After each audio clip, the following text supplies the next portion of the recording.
the moment, self-care and positive vibe. So do not forget to view this video.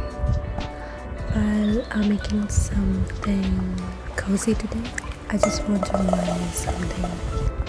You don't have to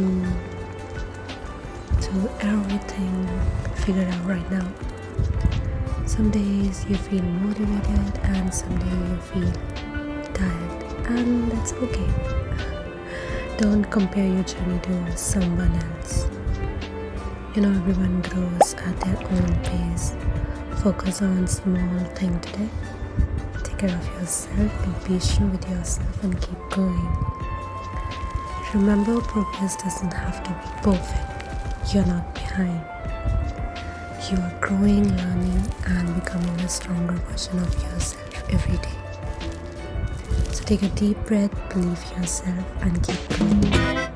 So thank you, that's